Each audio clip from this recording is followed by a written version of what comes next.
the kind of different ways that they can hurt you at all three levels. Yeah, dangerous team, obviously. Fox is playing at a ridiculous level right now. And then you've got, obviously, Sabonis, who's always given them great balance on the inside and facilitating. DeRozan, great individual player, and then the shooting gravity. Obviously, those guys have been below par this season, but, really potent team offensively with the pace. And so, good challenge for us tonight. They're going to be hungry, coming off of last night and the last few games. We're aware of that, and we got to dive into the game if we want to give ourselves a good chance tonight. I think it's like almost 3 weeks in a row now that you've exclusively played Western Conference teams. That continues with a really hard road trip here. Just your thoughts on kind of the mentality and mindset that your group has to have during this trip, and I know obviously taking it one game at a time, but understanding what you guys are up against. Yeah, we don't really differentiate. We're trying to understand the challenges of every game. Every game presents a different challenge. The trip obviously will present its challenges because of that, but we're coming off of 4 days where we got some decent practice time, good rest, got a little healthier than we were going into that stretch, and now we got to test ourselves on the road against a hungry, like I said, hungry team that's capable of beating anybody, especially on their home court, and so we got to be ready to rock. Mark, is there an update on Alex as far as has he been involved in your stuff the past? Yeah, no update. And, Same stuff. And so, I know it's like a game-to-game thing, but I guess it would be safe to assume that Hartenstein would play the brunt of the minutes. I mean, maybe for you. I don't know. You were probably working with those rotations in your hotel room today, so. Well, sure. So this is why I'm asking you. I guess, with Alex out, obviously Dub played a bunch of those, started a bunch of those games at the 5. Alex would do some of that if he was available, but with Hartenstein back, what does that mean for Dub now in terms of the role he had during the stretch? We're going to need all of Dub's versatility every night, regardless of who else is available. That's what makes him such a great player. In terms of Hartenstein, obviously he gave us a jolt last game, and I think, an opponent like this showcases everything he can do. He's a great point of attack, defensive 5 for a guy like Sabonis, who's a great driver, great post-up player, and can really bully, less physical players. He's a great pick-and-roll defender, and obviously that's highly relevant with Fox. Helps you on the glass, helps you in the help. And then offensively, obviously great screen setter. He can scrape guys off of the ball. And if they get aggressive with Shea and Dub, which they've done traditionally in the past, he can operate in the middle of the floor and facilitate from there. And so when you step back and look at all those skills, it's highly relevant, obviously, tonight, and highly relevant every night, which is why he's such an impactful player. Yeah, and obviously this team didn't deal with injuries a ton last year, certainly not to this degree. Just how are you kind of framing this stretch to them? It's part of the deal. I think we understand how fortunate we were last year. We got, as much luck as we could.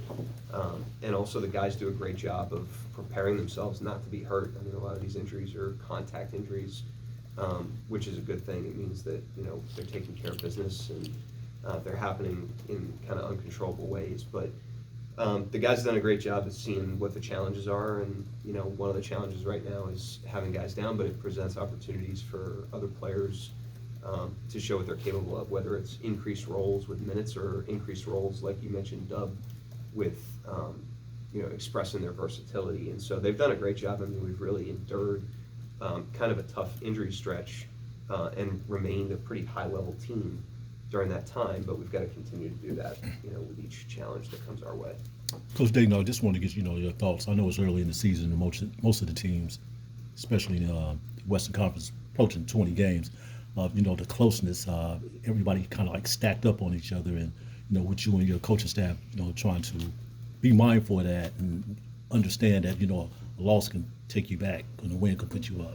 Yeah, it's competitive, that's clear. The Western Conference has been competitive for 30 years, but it's really competitive, and these are really, really good teams that we have a lot of respect for. It helps us sharpen our blade. We're a team that's trying to improve still, because we have a young group, and we're trying to get better, and the way that you test yourself is against the best and in challenging circumstances, so we invite that.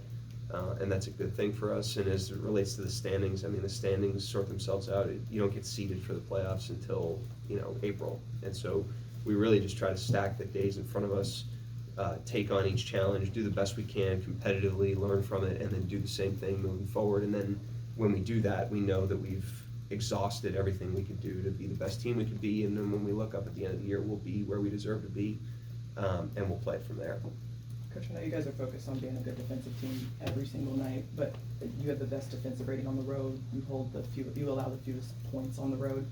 What sort of value does that hold, especially when you're away from home, to have that level of consistency on that end? Yeah, it's not something we talk about. We want to be good defensively every night, but I mean, to win on the road, that's certainly part of the recipe. You want to get off to good starts. You want to be stout defensively.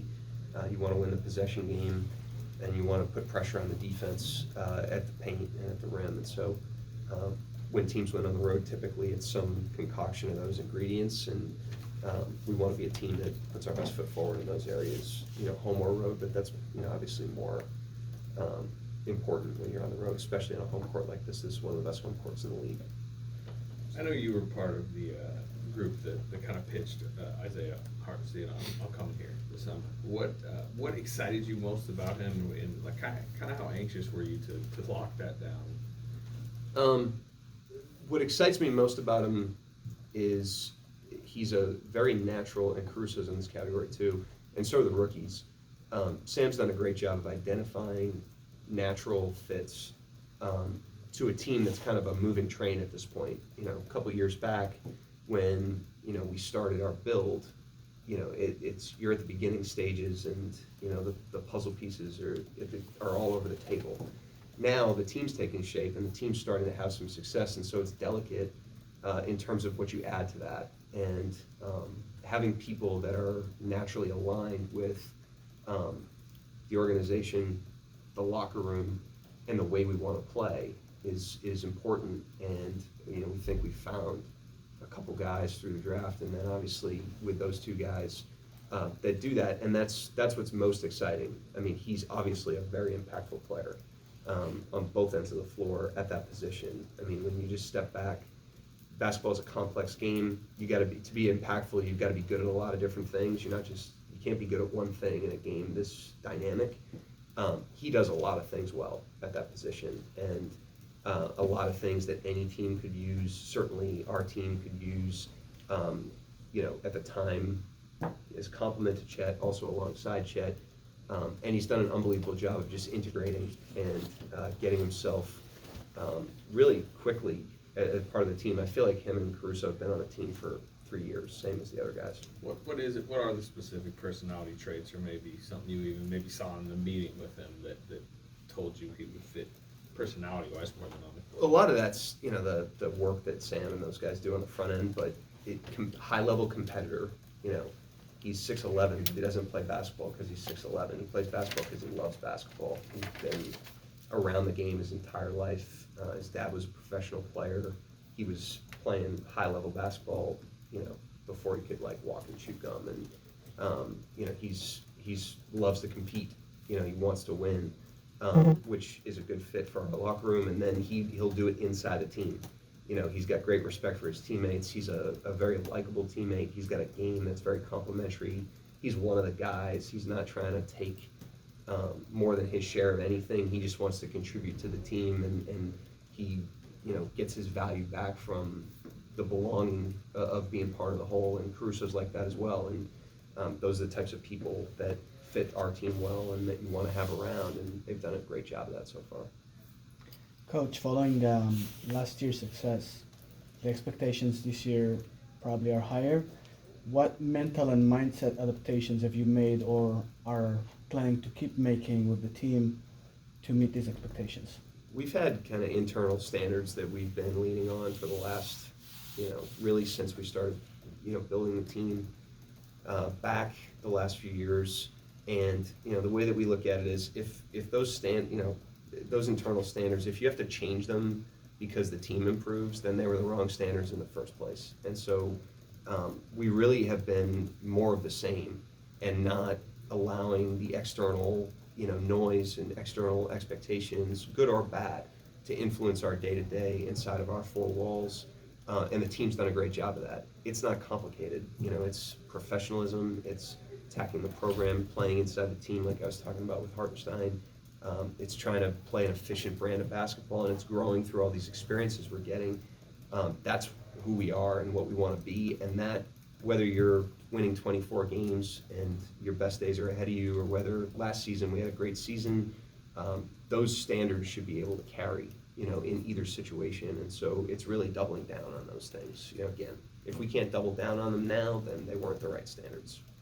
This will be the last one, Joel. You mentioned Sam, you know, having that sort of eye for like the natural fits from a moving train. Obviously, Sam been doing this a while, probably trained that. But do you feel like you developed some sort of eye like that? I mean, I would just say it's more like collaborative, you know, it's not in a vacuum. One of his great strengths as a decision maker, in my opinion, is his ability to take in a lot of different information and analyze it and synthesize it and figure out what's relevant. But he leans on a lot of different people. You know, he doesn't operate in a vacuum. He's got a great staff. They all do their jobs at a very high level. He deploys them in a very strategic way. He's very impressive with that, whether it's with pro scouting or whether it's with the draft. And I'm an input in that process, but one of many inputs. It's not limited to me, but he and I, you know, work together very well on many things. Whether it's a roster decision he's making, he's going to pick my brain as it relates to the team, or it's decisions that we're making during the season, I'm going to pick his brain. There's a lot of back and forth there. There has been for a long time, and there's great communication, but I would never, you know, isolate it to myself or I isolate it to him. We're all working together as a team, you know, to try to be the best team we can be. Thank you, Coach. Yep, thanks.